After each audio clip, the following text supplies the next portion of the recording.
السلام عليكم جميعا، اخباركم ايه؟ يا رب تكونوا جميعا بخير. في فيديو النهارده باذن الله هنبدا نشتغل اخيرا في الفيوجن، وهنفهم نظامه عامل ازاي وازاي نضيف الافكتات اللي فيه وليه اصلا الفيوجن موجود. يعني مثلا لو على الافكتات فانا عندي الافكتات هنا، لو على الكي فريمز ففي كي فريمز هنا، فالفيوجن ده ايه نظامه بالظبط، وده اللي ان شاء الله هنبدا نشتغل فيه النهارده. فبلاش كلام كتير ويلا بينا نبدا. مبدئيا بالنسبه للفيوجن هو يعتبر زي الافتر افكتس كده عند ادوبي، طبعا مش زيه بالظبط. يعني اقصد محدش يجي في باله مثلا ان الفيوجن ممكن نعمل منه انتروهات بالمستوى بتاعه الافتر افكتس مثلا. هو برضو الافتر افكتس برنامج يعني مصروف عليه حبتين 3 4 يعني، بس الفكره كلها ان الناس وخاصه الناس اللي شغلهم الاساسي هو المونتاج مش بيحتاجوا من الافتر افكتس غير اجزاء معينه، حاجات ليها علاقه بالفيجوال افكتس، الجراف اديتور مثلا عشان نتحكم بنعومه الحركه ونخلي ايه سريع وايه بطيء والكلام ده. واحد هيقول لي برضو لسه ما استوعبتش يعني ايه الفكره في الفيوجن هنا، يعني انا هستخدم الفيوجن في ايه؟ هقول لك ببساطه الفيوجن فيه افكتات اكتر بكتير من اللي موجوده في قائمه الايديت، وكمان بيسمح لك انك تعمل تعديلات على حاجات دقيقه جدا. يعني احنا مثلا في قائمه الايديت لما كنا بنعمل ايزنج عشان نعمل حركه كان في دوال ثابته بنعرفها لما شفنا الصوره اللي هنا دي لو الناس تفتكرها يعني. انما في الفيوجن انت فعليا عن طريق السبلاين اللي هنا تقدر تتحكم في الشكل البياني للحركه وتظبط سرعتها زي ما انت عايز. وبالنسبه بقى للناس اللي ممكن بعد كده يشتروا نسخه الاستوديو اللي هي مش عندي بالمناسبه، هيبقى عندهم حاجه زي الموشن تراكنج وحاجات ليها علاقه بتتبع الوجه وافكتات زياده كده بتبقى موجوده في الفيوجن لنسخه الاستوديو.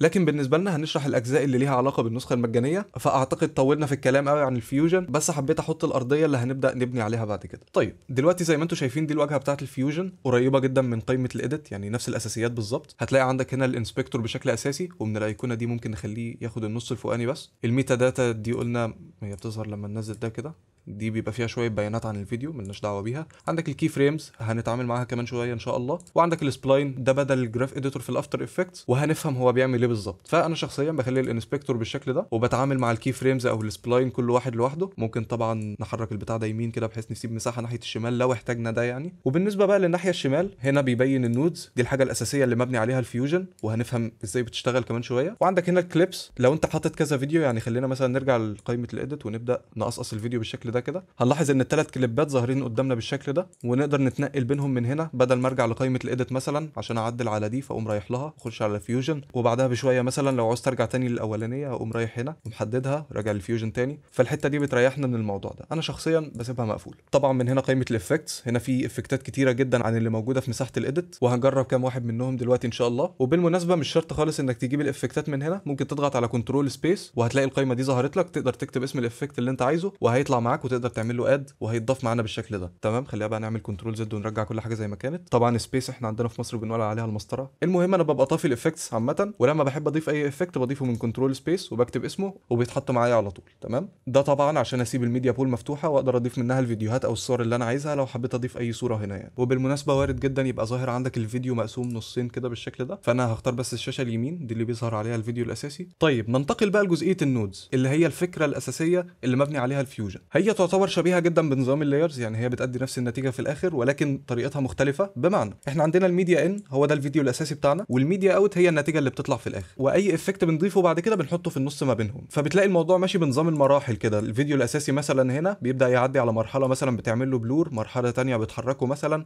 مرحله ثالثه مثلا بتعمل له ماسك اللي هو بتحدد جزئيه معينه بس هي اللي تبان، جزئيه ثالثه مثلا بتضيف تكست او حاجه زي كده، وكله في الاخر بيروح للميديا اوت اللي هي النتيجه النهائيه اللي بتطلع. وطبعا النودز بتبقى مربوطه ببعضها بالشكل اللي ظاهر هنا ده. طبعا لما نيجي نطبق عملي هتلاقي الموضوع تافه اصلا يعني، بس خلينا نجرب حركه دلوقتي كده. انا دلوقتي لو فصلت اللينك ده كده وسبت الماوس هتلاقي الشاشه اللي قدامك طفت عشان خلاص ما عادش فيه نتيجه نهائيه. لكن لو رجعت الميديا ان ووصلتها بالميديا اوت كده الفيديو بتاعي ظهر هنا. المهم خلينا نشوف بقى احنا بنضيف الافكتات ازاي. اول طريقه انك تفتح قائمه الافكتس وتجيب منها الافكت اللي انت عايزه. الطريقه الثانيه اللي برضو اتكلمنا عنها كنترول سبيس وتكتب اسم الافكت، والشريط ده هتلاقي فيه الافكتات اللي هتستعملها بشكل كبير يعني. فعشان ابدا اضيف اي افكت ممكن مثلا نختار واحد من هنا واقوم جاي سحبه كده هيطلع معايا كنود. نفس الحكايه برضو لو ضغطت في اي حته فاضيه بحيث اشيل السلكشن من على كله وضغطت كنترول سبيس وجبت مثلا الالترا كي اللي هنستعمله كمان شويه وضغطت اد هلاقيه ظهر معايا كده برضو. او ممكن من قائمه الافكتس زي ما اتفقنا ممكن ناخد مثلا الدلتا كير اللي هنا هبدا اسحبه بالشكل ده هيتحط، وبعد كده ابدا اربط بيهم اللاير. يعني انا مثلا خلينا نمسح مثلا الالترا كي والدلتا كي ونتعامل مع البلور بس دلوقتي. فهبدا اشيل اللينك ده من هنا وهبدا ادخله على البلور، وبعد كده اخد النتيجه اللي طالعه من البلور اقوم مدخلها في الميديا اوت. وبعد كده لما بحدد البلور بلاقي الاعدادات بتاعته ظهرت معايا هنا، اقدر اتحكم في نوع البلور من هنا، وممكن بكل بساطه ازود حجم البلور شويه بحيث يطلع معايا بالشكل ده طبعا عشان الفيديو الاساسي دخل هنا واتعمل له بلور، وبعد كده النتيجه النهائيه طلعت على الميديا اوت. جميل. في طريقه اسهل كمان اننا ممكن نضيف بيها الافكتات، فخلينا نمسح ده كده، وممكن ناخد الافكت بتاعنا ونسحبه على اللينك اللي في النص دي كده مره واحده، هلاقيه اتضاف اوتوماتيك، واقدر برضو اعدل عليه. والطريقه الاسهل من كده كمان، انا مثلا عايز احط الافكت بتاعي على الفيديو الاساسي، فبضغط عليه وبعد كده بضغط على الافكت بتاعي مره واحده وبيتضاف معايا بالشكل ده. جميل. الكلام ده طبعا بيمشي على كل الافكتات. طبعا في سؤال وارد يجي على بالكم، احنا ليه اخترنا مثلا السهم البرتقاني وما اخترناش الازرق؟ دي حاجه هنوضحها بعد كده، بس خلينا نفتكر حاجه كده اتعلمناها قبل كده. لو افترضنا ان الافكت بتاع البلور ده انا بستخدمه كتير مثلا، او انا مثلا عامل مجموعه من الافكتات بحيث يطلعوا لي نتيجه معينه، ومش عايز كل لما احتاجها اضطر ادخل على اللقطه اللي انا عايزها واخش على الفيوجن واقعد اعيد نفس الخطوات تاني. انتوا فاكرين طبعا الادجستمنت لاير اللي كنا بنعملها قبل كده؟ دي موجوده هنا اهي، ادي الادجستمنت كليب،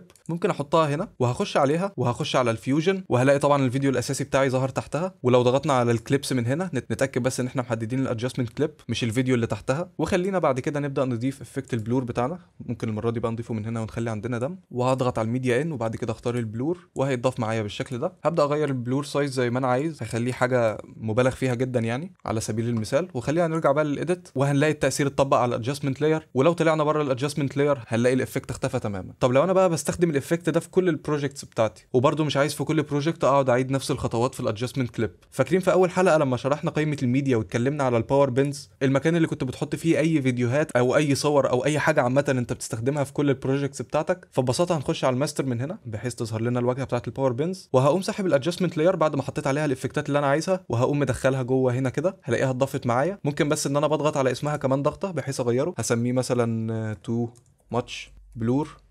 تمام. وطبعا احنا عارفين الباور بنز لو قفلت البروجكت ده وفتحت اي بروجكت تاني هلاقي كل الملفات دي موجوده برده، ومن ضمنها تو ماتش بلور، فممكن اسحبها بكل بساطه من تاني وهلاقيها اتطبقت معايا بالشكل ده. انا طبعا همسحها عشان ده مش افكت ينفع يتحط اصلا. ننتقل بعد كده للسؤال اللي الناس كانت بتساله بقى، ايه الفرق ما بين اللون البرتقاني اللي هنا ده واللون الازرق اللي هنا؟ الفكره كلها ان الناحيه البرتقاني لو بصينا على اسمها هنلاقي اسمها الانبوت، او المكان اللي بربط عن طريقه الافكتات ورا بعض، والمربع اللي هنا هو الاوتبوت وبيطلع منه النتيجه بتاعه الافكت، وبقوم رابطها بعد كده بالميديا اوت، او بربطها بعد كده بالافكت اللي بعده لو انا عايز اضيف كذا افكت زي كده مثلا. تمام. بالنسبه بقى للسهم الازرق اللي هنا ده، ببساطه ده بيستخدم عشان تعمل ماسك. طب يعني ايه ماسك اصلا؟ فكره الماسك بكل بساطه ان انا بحدد مكان معين من الفيديو هو بس اللي يظهر فيه الافكت ده. فممكن اجيب مستطيل بالشكل ده احطه هنا، هبدا مثلا اغير في الابعاد بتاعته خليه كده مثلا، وبعد كده هاخد الاوتبوت بتاع الريكتانجل وهقوم مدخله على المربع الازرق اللي في البلور، هلاقي البلور اتطبق بس في الحته اللي فيها الريكتانجل بالشكل ده. ولو شلناه كده وخلينا نسحب الريكتانجل الناحيه دي كده، وفي الفيوجن عشان اعمل زوم اوت وزوم ان بضغط على كنترول مع السكرول، وبعد كده هاخد الاوتبوت بتاعه واقوم مدخله على الميديا ان بالشكل ده، هلاقي ان الفيديو الاساسي بتاعي اتعمل له ماسك وبعد كده اتطبق عليه الافكت بتاع البلور. خلينا نطفي كده افكت البلور بحيث نشوف النتيجه احسن، ولو جينا شغلنا البلور هنلاقي ان الفيديو اتعمل له بلور بالشكل اللي احنا عارفينه ده.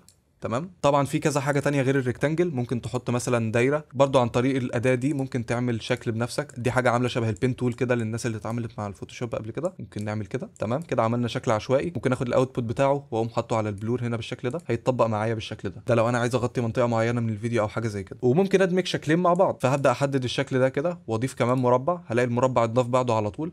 ممكن مثلا اسحب المربع من هنا واحطه كده مثلا، هنلاقي برضو الافكت اتطبق مع المربع. في لون ثالث بقى هيظهر معانا لما نبدا نمسح الكلام ده كله واجرب اضيف تكست بالشكل ده، هلاحظ ان التكست اتضاف بس في حاجه غريبه في النص كده، نود غريبه اسمها الميرج. ده بكل بساطه عشان التكست ده ما هواش افكت، التكست ده عباره عن حاجه انا بزودها على الفيديو كانه صوره بالظبط انا بضيفها مثلا، او فيديو بحطه فوق الفيديو بتاعي، حاجه زي كده يعني. فعشان كده بيتحط في النص حاجه اسمها الميرج لاير بحيث انها تاخد الميديا ان اللي هو الفيديو الاساسي بتاعي والتكست وتدمجهم مع بعض. وبالمناسبه النود بتاعت الميرج انت ممكن تضيفها من هنا فعليا. وهنلاحظ طبعا اللون الثالث اللي ظهر معانا اللي لو وقفنا عليه كده هنلاقي ان اسمه الفور جراوند. ده فكرته ببساطه ان هو اللي بيحدد انهي لاير هي اللي فوق وانهي اللي تحت. بمعنى خلينا مثلا نكتب اي تكست هنا كده، دافينشي مثلا، نرفعه في حته تبقى واضحه شويه، ممكن نزود السايز بتاعه بحيث يبان.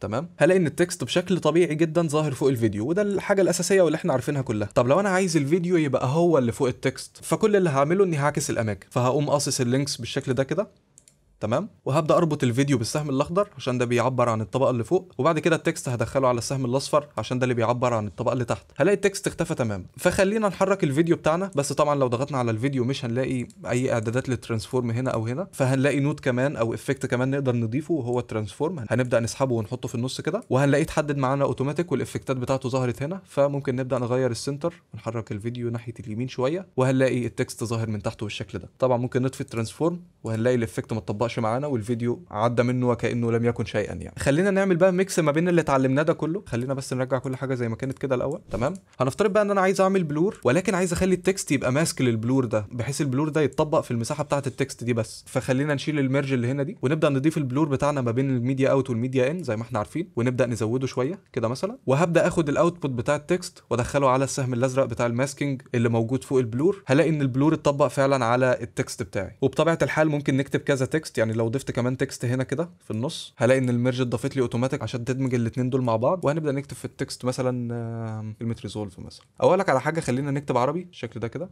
طبعا هي مش باينه فمحتاجين نكبر حجمها، وهنلاحظ انها اتكتبت على شكل مربعات. دي مش مشكله في ريزولف ولا حاجه، بس هي الفكره ان الفونت اللي احنا مستخدمينه ده ما بيدعمش العربي اصلا. فممكن نطلع لفونت مثلا زي كايرو او كريم اهو. كريم هنا اهو. هنلاحظ ان كلمه ريزولف ظهرت معانا موجوده هنا اهي. وطبعا الاثنين دخلوا مع بعض على الميرج، والاوتبوت بتاع الميرج اتطبق على البلور. طيب في ملحوظه اخيره بقى محتاجين ننوه عليها. خلينا نقفل كده البلور ونبدا نمسح التكست الثاني ونحط التكست ده في الجزء الاخضر اللي فوق، وناخد الفيديو بتاعنا ونحطه عند الاصفر، وبعد كده ناخد الاوتبوت بتاع الميرج وندخله على الميديا اوت. طبعا هيطلع لنا التكست فوق الفيديو بتاعنا بالشكل الطبيعي اللي احنا عارفينه. بس الفكره كلها اللي عايز انبه عليها حته ان جزئيه الماسكنج بتاعه الميرج بتطبق بس على اللاير اللي موجوده في الفور جراوند او اللي مربوطه بالسهم الاخضر اللي هنا. فلو جينا مثلا جبنا مربع كده وحددنا مثلا ان احنا عايزين الجزء ده بس من التكست هو اللي يبان، وجينا ربطنا المربع ده بالماسك هنا، هنلاقيه اتطبق على التكست بس وما اتحطش على الفيديو الاساسي بتاعي. تمام. اوكي لحد هنا تمام. خلينا نعمل بقى تطبيق عملي ومفيد حبتين، وهو ببساطه فكره الجرين سكرين. انا دلوقتي عندي فيديو لذيذ هنا بتاع تايتنز، احنا مش عايزين نضيفه هنا. خلينا نرجع كده للايديت، نبدا نشيل الكلام الزياده اللي احنا حطيناه ده، ونبدا ناخد الفيديو ونحطه هنا. انا دلوقتي عندي فيديو فيه جرين سكرين، وعايز اشيل الجرين سكرين دي عشان تبقى خلفيته شفافه، وانا مثلا هستخدمه كانترو، او مثلا ممكن يكون كلام بيظهر في الجنب هنا اسم القناه مثلا او حاجه زي كده. المهم النتيجه النهائيه ان انا عايز اشيل الجرين سكرين اللي هنا دي. فهبدا احدد الفيديو واخش على الفيوجن. هنلاحظ طبعا انه ظهر معانا في الفيوجن هنا بالشكل ده. وهحدد الفيديو بتاعي وهضغط على كنترول سبيس، وفي كذا افكت ممكن فعليا يشيلوا لك الجرين سكرين، وكلهم اخرهم كي تقريبا. عندك الكروما كي والدلتا كي وكمان الالترا كي. انا بالنسبه لي احسن واحد طلع لي النتيجه هو الالترا كي، فهستخدمه. هنضغط اد، هيتضاف معايا بالشكل ده. وممكن اجي من هنا واحدد اللون الاخضر اللي موجود هنا بالظبط، ولكن دي تقريبا حاجه شبه مستحيله. يا اما بقى ممكن تستخدم الهكساديسيمال كود، ولكن انت في غنى عن ده كله. انت ممكن فعليا بكل بساطه تضغط على الاي دروبر وتسحبها بالشكل ده كده. وركز ان انا قلت هتضغط عليها وتسحبها عشان الوضع هنا مختلف عن الفوتوشوب. المهم مجرد بس ان انت تقف على اللون الاخضر هتلاقيه اختفى وبقى الخلفيه بتاعته شفافه زي ما انت شايف كده. مجرد ما اسيب خلاص كده الخلفيه اتشالت. ممكن حتى نرجع ورا ونشغل الفيديو، هنلاقي ان خلفيته شفافه. هو بس بياخد شويه وقت على بال ما يرندر، فما عندناش مشكله مع الموضوع ده يعني.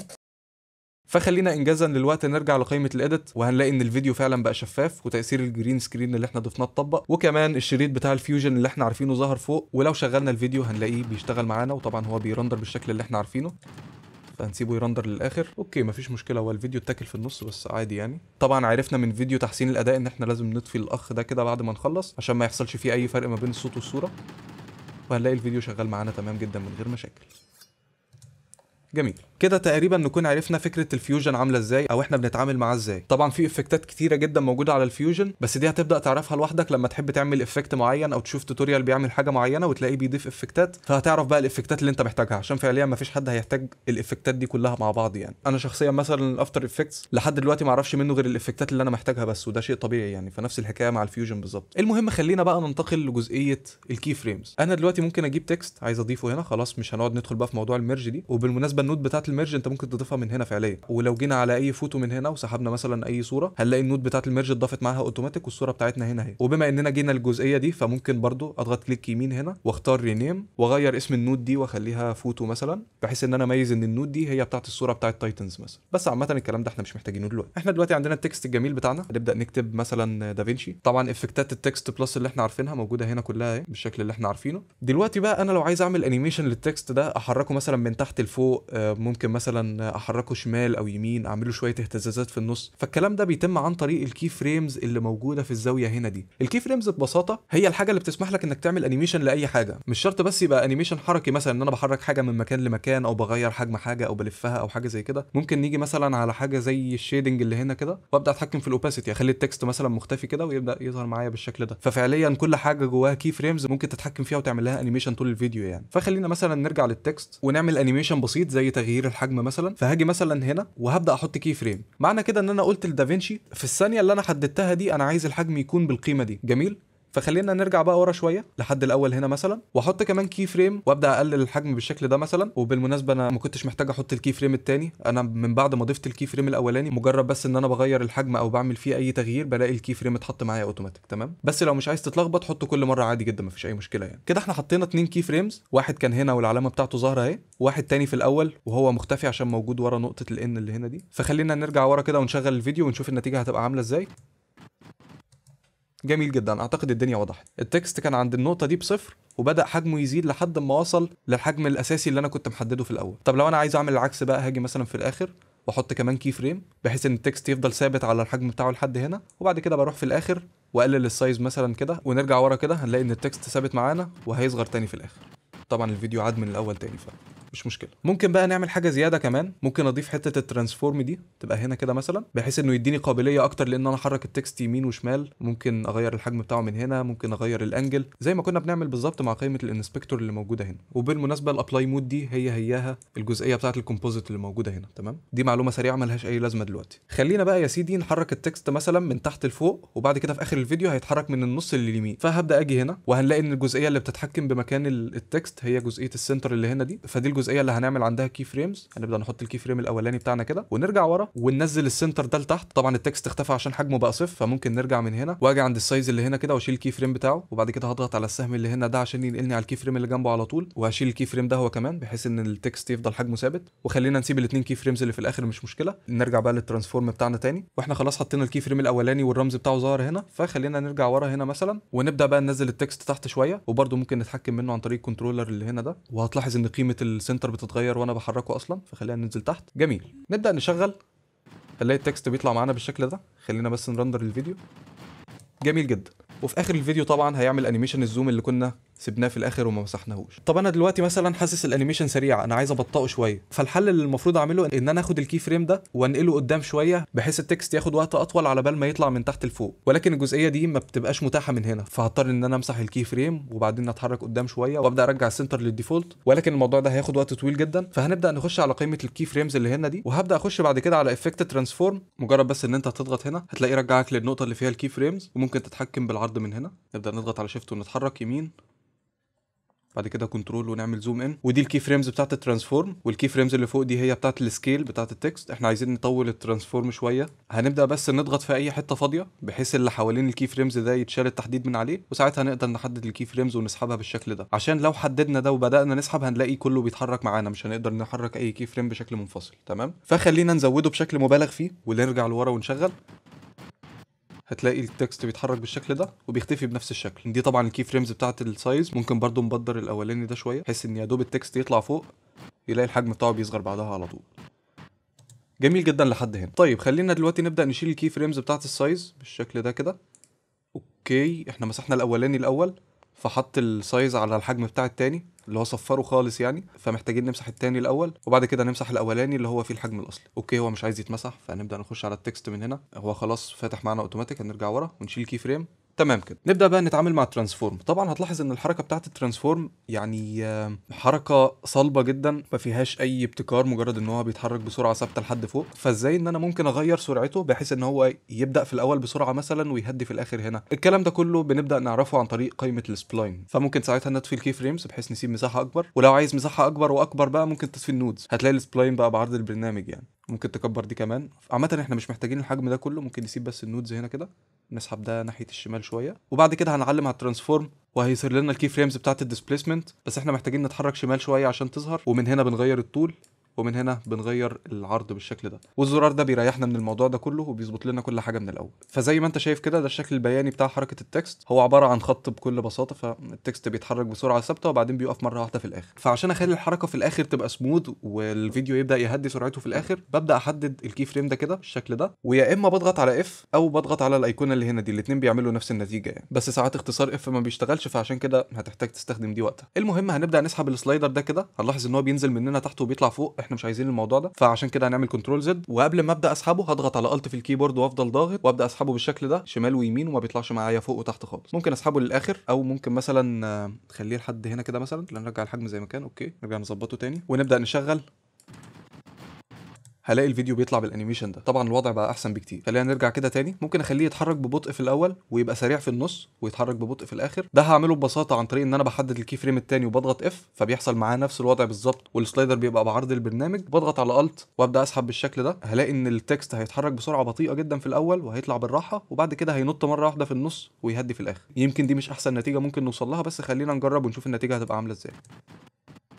لاحظت انت الموضوع اللي حصل ده؟ ممكن بعد كده نعمل حاجه احسن شويه، ممكن ان انا بحدد الاتنين مع بعض واضغط اف، او حتى على الايقونه اللي هنا دي برضو زي ما احنا اتفقنا الاتنين بيدوا نفس النتيجه، واضغط على الت واسحب ده ناحيه الشمال كده، ونفس الحكايه مع اليمين. مش لازم نسحبهم للاخر، ممكن نسحبهم شويه كده لحد ما الكيرف يبقى شكله على الاقل معقول يعني، ونبدا نشغل. اوكي اعتقد كده النتيجه احسن بكتير. ممكن بقى نحدد الترانسفورم عشان نرجع للاعدادات بتاعتها تاني، وابدا اخش على سيتنجز واشغل الموشن بلور من هنا. طبعا ممكن ما تلاحظش فرق هنا، خلينا نرجع في حته مثلا التكست سرعته فيها كانت كبيره، خلينا نرجع من هنا كده. هنا مثلا هنلاقي ان التكست اتطبق عليه تاثير الموشن بلور وبقى منغمش كده. لو عايز تزود الكواليتي بتاعته ممكن تزودها من هنا، والشاتر انجل بتزود الموشن بلور بالشكل ده، فممكن نشغله تاني بعد ما رندر. اوكي شكله كده بقى حلو جدا. خلينا نرجع بقى للايديت ونشوف النتيجه.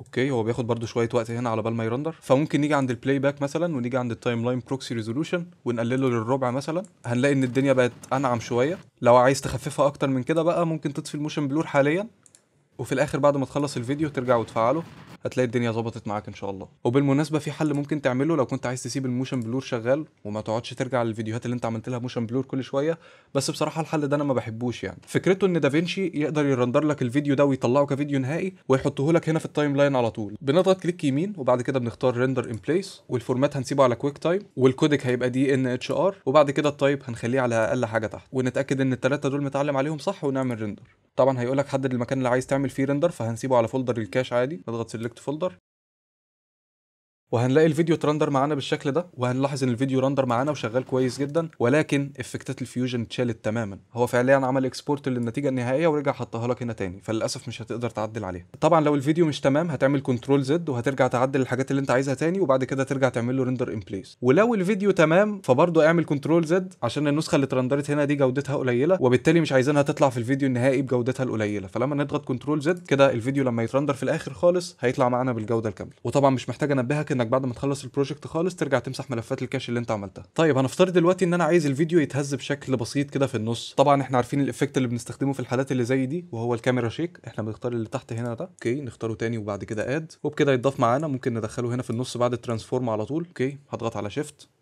وهبدا احطه في النص، هيتضاف معايا بالشكل ده. نبدا نشغل. طبعا الايفكتين مع بعض اتقال شويه فبياخد شويه وقت على بال ما يرندر. خلينا نرجع بقى ونشغله في الاول. تمام التكست بيطلع وبيتهز فعلا. خلينا نوقفه دلوقتي ونبدا نتحكم بالكاميرا شيك. ممكن نزود الموشن بلور، ممكن نزود السبيد سكيل، الموشن سكيل، ممكن نزود البان والتلت زي ما احنا متعودين، ممكن نزود له شويه روتيشن مثلا. اوكي ممكن عشان نسرع الموضوع شويه نيجي عند البلاي باك وبعد كده تايم لاين بروكسي ريزولوشن ونخليه كوارتر كده، الدنيا اعتقد هتبقى اظرف بكتير. حلو جدا. ادي الفيديو طالع وبيتهز معانا بالشكل اللي احنا عارفينه. خلينا بقى نعمل نتيجه منطقيه شويه، يعني احنا عندنا مثلا البان اللي هي الحركه الافقيه ممكن نزودها شويه، الروتيشن اعتقد كده مناسب الى حد ما. خلينا نشغل كده ونشوف. لا الروتيشن ضعيف جدا، خلينا نزوده حبه. اوكي محتاجين نقلل دول شويه. نبدا نشغل كده رايق ومعقول جدا يعني. طيب ممكن نعمل حاجه كمان. طيب خلينا نزود مده الفيديو شويه وبعد كده نرجع تاني ونعمل الانيميشن النهائي بقى اللي الفيديو هيختفي فيه او هيروح في اي مكان يعني. فهنيجي هنا كما تعودنا، هنيجي مثلا في اخر الفيديو من هنا كده، وعند الترانسفورم هبدا اخش على الكنترولز، وممكن مثلا اخليه يصغر في الحجم وفي نفس الوقت يلف وهو بيصغر. فممكن احط كي فريم عند السايز وكي فريم عند الانجل، ونيجي للاخر واقلل السايز للصفر والفه مثلا 180 درجه. تمام، اللي هو هيتقلب يعني. خلينا بقى نخش على السبلاين من هنا، وعايزين نشيل الصح من على الديسبيسمنت، نشيلها تاني اوكي، بحيث ما يبقاش ظاهر معانا بس غير السايز والانجل. هنبدا نضغط على الايقونه اللي احنا عارفينها، لو ما ظبطتش معاك من اول مره هتضغط عليها تاني هتلاقي الشكل ده طلع معاك. هنبدا نحدد الاثنين مع بعض، ونضغط على علامه الكيرف اللي هنا او اف في الكيبورد. نبدا نحدد الكي فريم الاولاني، نسحب يمين شويه، بعد كده الكي فريم الثاني نسحب شمال شويه، ونفس الحكايه بالنسبه للجزئيه اللي هنا دي نسحبها ناحيه الشمال، وهنا نفس الوضع. تمام، نبدا نشغل. جميل جدا. فاضل بقى تنبيه اخير مهم ان انا اقوله لكم، يعني خلينا نخفي كده السايز والانجل. جميل، ونيجي عند الديسبيسمنت ونضغط هنا عشان تبان، وخليني مثلا اجي هنا واحط كمان كي فريم عند السنتر، واحرك الفيديو مثلا ناحيه اليمين.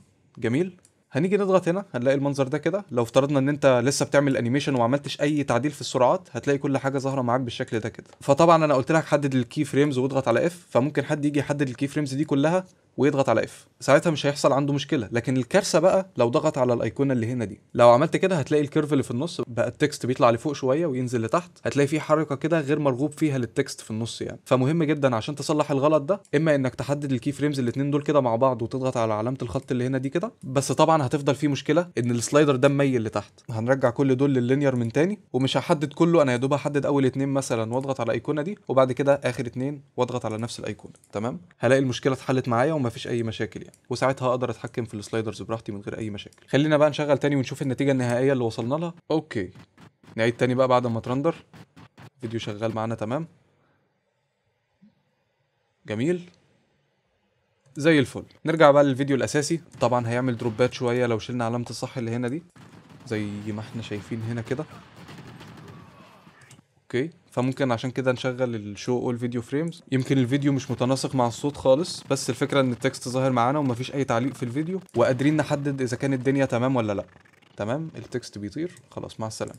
طبعا في الحاله دي لو اتاكدت خلاص ان انت تمام وما عندكش اي مشكله، ممكن تضغط كليك يمين ريندر ان بليس. خلاص الاعدادات اللي عملناها قبل كده محفوظه، فهنضغط على ريندر وهيترندر معانا بالشكل ده. نبدا نشغل، هنلاقي الفيديو شغال معانا تمام ومن غير اي مشاكل وبسرعته الطبيعيه جدا. تمام، طبعا احنا خلاص اتكلمنا عن الكي فريمز هنا. فاضل بقى جزئيه اخيره مهم ان انا انوه عليها، هي فكره الترانسفورم. هو انا دلوقتي لما جيت عدلت الترانسفورم بتاع التكست، ليه حطيته بعد التكست على طول؟ ليه مثلا ما حطيتوش جنب الميديا؟ طب ايه اللي هيحصل مثلا لو كنت خدت الترانسفورم دي وحطيتها في الاخر هنا؟ فخلينا نشوف النتيجه على ارض الواقع. هجيب افكت الترانسفورم من تاني وهبدا احطه في النص هنا مثلا. عايزك كده تتوقع ايه اللي هيحصل دلوقتي. طيب ايه اللي هيحصل فعليا؟ اننا لما نيجي نغير اي حاجه هتتغير في الفيديو كله، عشان الفيديو والتكست اندمجوا مع بعض، وبعد كده النتيجه النهائيه اتعمل لها ترانسفورم. هي دي فكره النودز عامه، ان انت بتفضل ماشي على مراحل لحد ما توصل للنتيجه النهائيه. طب لو انا ضغطت شيفت وسحبت الاخ ده من هنا كده، وبدل ما احطه هنا حطيته مع الميديا ان، فكر تاني كده وشوف ايه اللي هيحصل.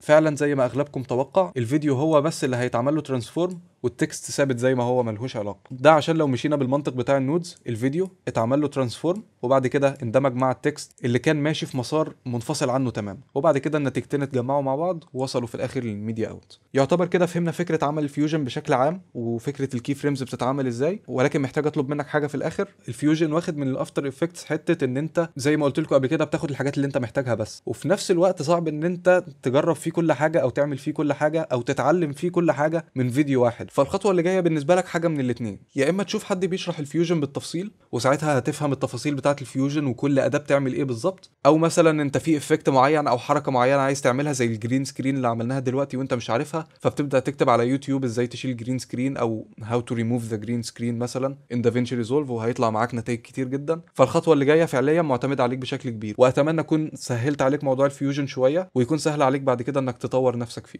خلينا بقى نرجع لموضوع الكي فريمز بتاع الانسبكتور اللي انا اجلته للاخر. خلينا مثلا نطبقه على الاخ اللي هنا ده. فكره الكي فريمز اللي هنا نفسها بالظبط اللي موجوده في الفيوجن، نفسها برضو اللي موجوده في الافتر افكتس وسينما 4 دي وبلندر وكل البرامج اللي ممكن تعمل بيها انيميشن. وهي الحركه بكل بساطه، انا مثلا هاجي هنا وهحدد الزوم بتاع الفيديو وهرجع لورا شويه وهزود الزوم شويه. طبعا هو عمل لي كي فريم اوتوماتيك زي ما احنا متعودين، وهتلاقي في علامه كي فريم ظهرت هنا. لو ضغطت عليها هتلاقي الكي فريمز ظهرت معاك من هنا وتقدر تتحكم في مكانها عادي جدا. خلينا نعمل كنترول زد بحيث كل حاجه ترجع زي ما كانت.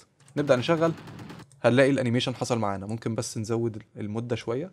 اوكي تمام، ولو ضغطنا هنا هيظهر معانا الجراف اديتور اللي هو شغال مكان السبلاين اللي هنا ده، ولكن شكله مختفي حبه، فهنحرك السكرول لتحت عشان نشوفه. ممكن تضطر تسحب ده لتحت بحيث يبقى واضح معاك اكتر، وتبدا تحدد الكي فريمز. وكنا في الطبيعي بنضغط اف عشان يعمل ايزنج، ولكن هنا بتحتاج تضغط هنا فهتلاقي الايزنج اتعمل معاك. ولكن لما تضغط في اي حته فاضيه كده وترجع عشان تحرك السلايدر هتلاقي ان هو بيطلع معاك وينزل تحت، ما بيعترفش بزرار الالت اللي انا دايس عليه. وعشان كده دي ميزه الفيوجن، ان انت ممكن تتعامل مع الجراف اديتور بشكل تفصيلي اكتر. وهتلاحظ ان السبلاين بتاع فيوجن فيه اختيارات كتير تحت وحاجات ممكن تعملها مش موجوده كلها في الجزئيه اللي هنا.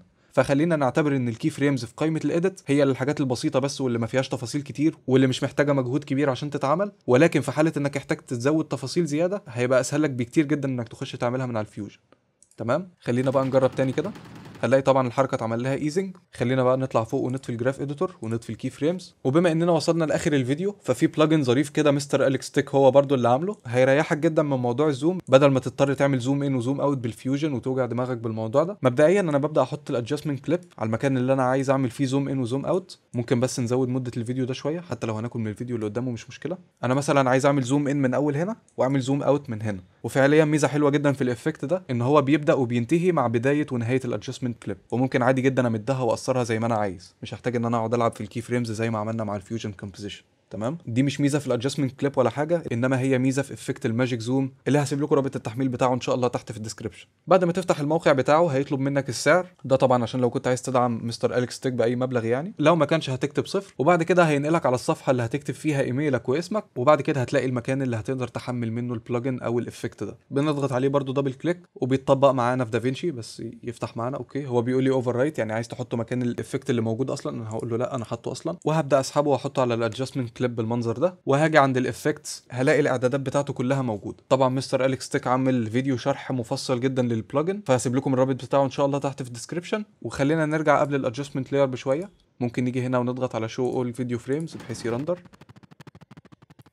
هتلاقيه بيعمل زوم ان بالشكل ده، وبعد كده بيعمل زوم اوت مع نهايه الادجستمنت لاير. خلينا نطفي ده بقى كده ونرجع نشغل تاني. اوكي، هو في الطبيعي ما كانش بيعمل كده، كان في العاده بيشتغل تمام، فانا مش فاهم ايه الفرق هنا يعني. وخلينا نجيب الماجيك زوم اللي كنت استخدمته قبل كده ونحطه عليه. خلاص دي كده ادجستمنت كليب. الافكت اللي بنحطه عليها بيتطبق على كل اللايرز اللي تحتها. بتيجي هنا شو اول فيديو فريمز وبتبدا تشغل. هقول لك على حاجه اوكي، نبدا نشغل. عمال يرندر معانا. تمام كده خلص ريندر. نبدا نشيل علامه الصح ونشغل تاني. جميل جدا. اوكي، بعد ما رسترنا دافينشي الدنيا اتحسنت شويه، الوضع كده بقى احسن حبتين. فزي ما احنا شايفين هو في الاول بيبدا يعمل زوم ان، وعلى اخر الادجستمنت كليب بيرجع يعمل زوم اوت تاني. فخلينا كده نخش على الادجستمنت لاير ونرجع للافكتس. ممكن نزود كميه الزوم، ممكن نزود السرعه بتاعه الزوم، ممكن نتحكم بالايزنج من هنا عن طريق الدوال اللي احنا عارفينها زي الاكسبو مثلا. وفي اختيار ممكن لو عملت كاستم هنا تقدر تتحكم بالكيرف اللي هنا زي ما بتعمل بالظبط في جزئيه السبلاين بالشكل ده كده، وبكده تقدر تتحكم في الشكل بتاع الزوم هيبقى عامل ازاي. فنبدا نرجع. يب، ده اللي حصل فعلا. طبعا الموشن بلور مش متفعل ومحطوط على صفر، وكل ما زودته كل ما كانت الكواليتي بتاعه الموشن بلور اعلى. الشاتر انجل هو اللي فعليا بيزود كميه الموشن بلور. خلينا مثلا نيجي في حته السرعه فيها عاليه اهي، لو قللنا الموشن بلور للاخر خلاص هو كده اختفى. كل ما نزوده كل ما الجوده بتاعته بتتحسن، والشاتر انجل بيتحكم في كميه الموشن بلور اللي بتحصل. ممكن برضو تضيف حاجه في الاخر هي الكاميرا شيك. ممكن تزود السبيد سكيل، لو عايز تحط موشن بلور ممكن تحط. ممكن تزود الموشن سكيل بحيث تزود الكاميرا شيك. الفكره كلها بعد ما الفيديو بيعمل زوم بيفضل يتهز في النص، ولما الزوم بيتشال خلاص الشيك بيتشال معاه. فممكن نزود السبيد شويه، نزود الموشن شويه، او خلينا نقلل السبيد. عامه هي فكرته زي ما احنا شايفين، بيعمل زوم ان وبيفضل الفيديو يتهز في النص شويه، وبعد كده بيرجع يعمل زوم اوت من تاني. وبس كده يا شباب نكون وصلنا لنهايه مقطعنا النهارده. واخيرا لو استفدت من المقطع ما تنساش تعمل لايك وتشترك في القناه لو ما كنتش مشترك، وتفعل زر الجرس عشان توصلك فيديوهاتنا الجديده اول لما تنزل. واشوفكم على خير الفيديو الجاي. مع السلامه.